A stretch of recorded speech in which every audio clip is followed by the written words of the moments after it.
Hey guys, welcome to the woods. Well, got some stuff I'm chewing on that I thought maybe some other people are chewing on it too. And I'll see if I can give it some clarity. I really don't have had a sense of it in my meditation in the woods today, but I don't have a narrative really to follow. So we'll see where it goes. If it makes any sense. So I would say we're focusing on people who are, some people would say, an empath, maybe more sensitive to lots of different things, to light frequency, sound frequency, vibration of other people. And then maybe there's people who are actual healers, there's people who are teachers, there's people who are, seers, whatever. There's a million ways to be tuned in, tapped in, turned on, and how it's going to come out is a lot to do with what you came here with an interest in.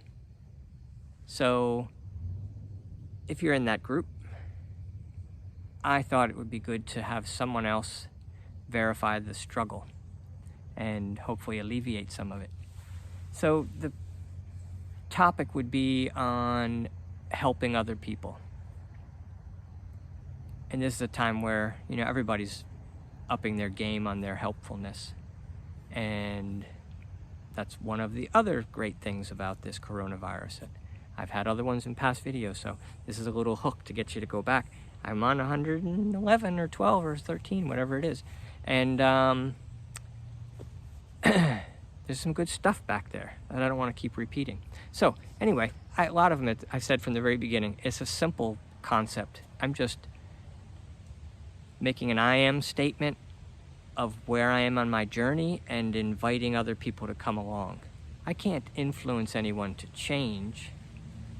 I just hold my highest sense of the vibrational energy ball that I really am and be aware of my own sense of things and how that's what trickles into my perception from the canvas around me, which is unlimited in its capacity to deliver. So I'm just allowing in what experience I feel worthy of. And we're all climbing that ladder. So the struggle comes in sometimes when you're climbing that ladder yourself and you feel other people behind you struggling. It's like, I should go back and get them. Well, to go back, you got to get into their sense of themselves, which is not what your new sense of yourself is. And you go in and try to soothe their sense of themselves, and next thing you know, you're in the same entanglement of vibrational reality, which we will describe in all the things that are going on around us and try to defend those things that are going on around us and say they're valid, and I can't leave this backpack of past misperceptions about my life and who I really am. I can't leave that backpack here and follow you, Dan. And I say, you can't come with the backpack. The backpack is the only reason you're not already here.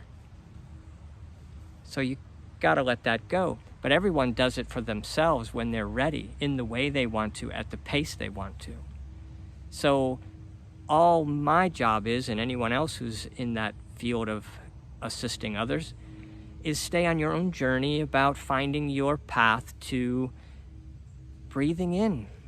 I always say this, breathing in the perfection of everything going on around you vibrationally. Just love what's coming.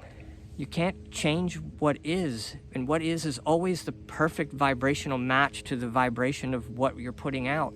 So it can't not be perfect. Like the speed at which something falls to the earth, it can't not be perfect. It's just following the law of gravity.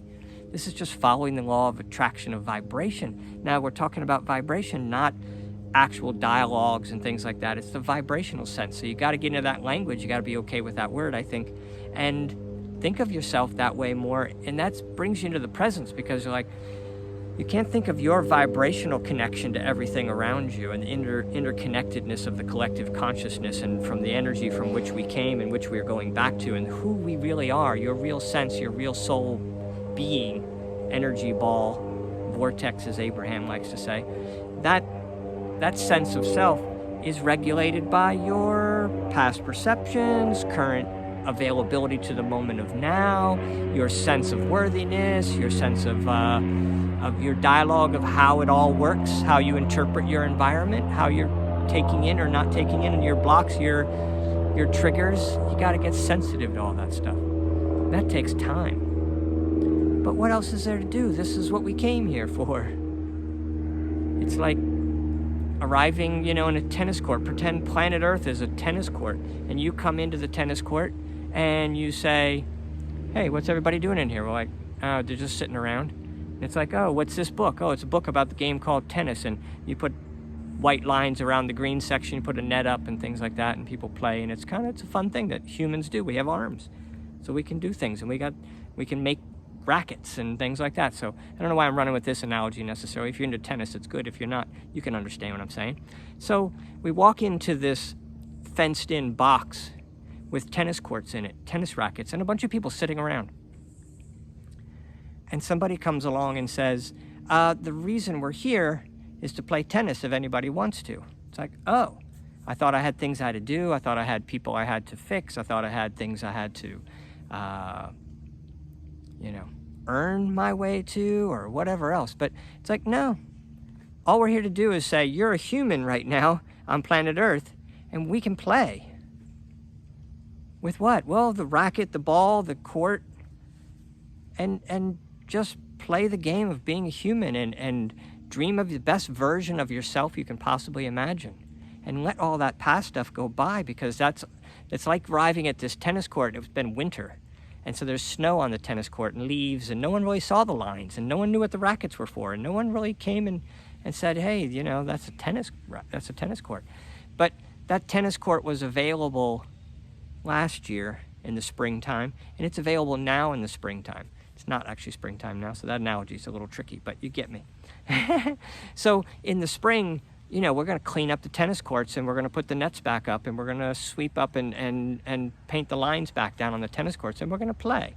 Just because that's what we can do. We're here to play. But in the wintertime, it wasn't so great. And that ties me back to my point that I always make.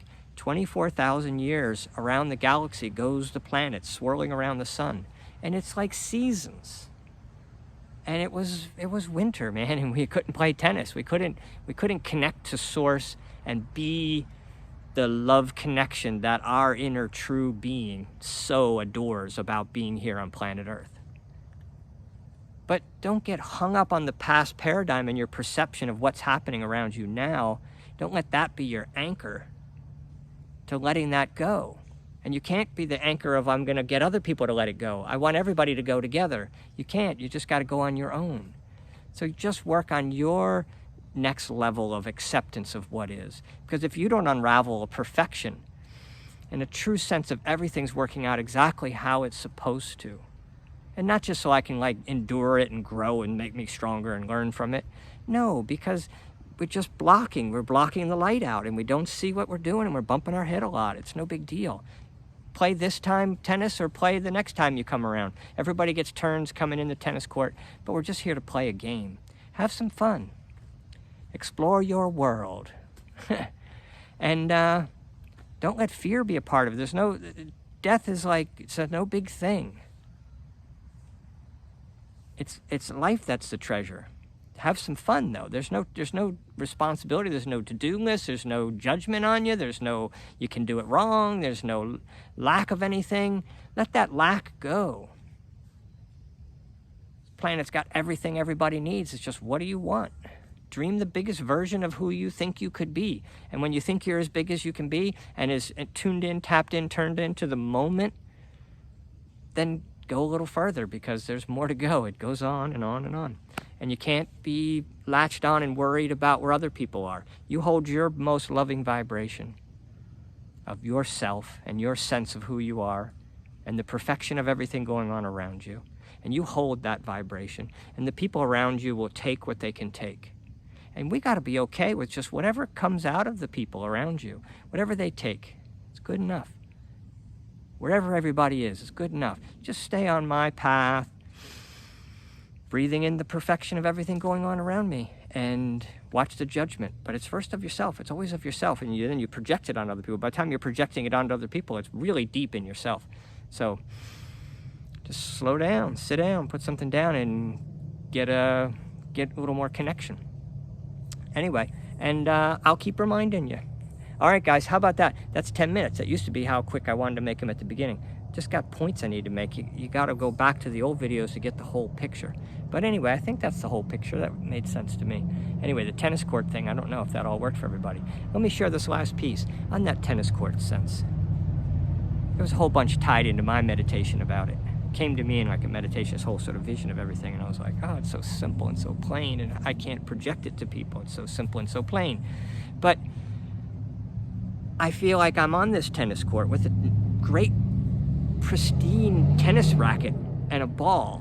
And I just want to have that fun of just volleying the ball, just for the sake of volleying the ball, because we're in the tennis courts and that's what we can do. I don't care about the fence around me. I don't care about who's on the tennis courts. I don't care about whether the green paint is perfect and the lines are all perfect. I just want to start playing the game and just enjoy life. Just be the co-creator that you are of your experience and dream up the best possible experience you can have. That's what I mean by the game of tennis. But nobody really wants to play that game. In fact, people are very connected to their past interpretation in that backpack that they won't leave behind. And I'm like, you can't go into the land of playing tennis virtually in your mind without leaving that past that you think who you used to be, or who you were, or who you deserve to be, or who you could have been, should have been, would have been.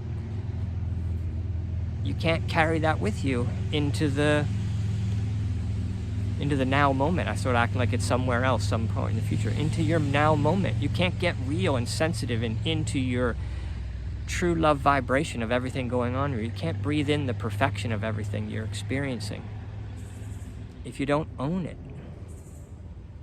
You can't own it while you're wearing a backpack defending these points. I want to carry this past with me because I want people to know who I really am.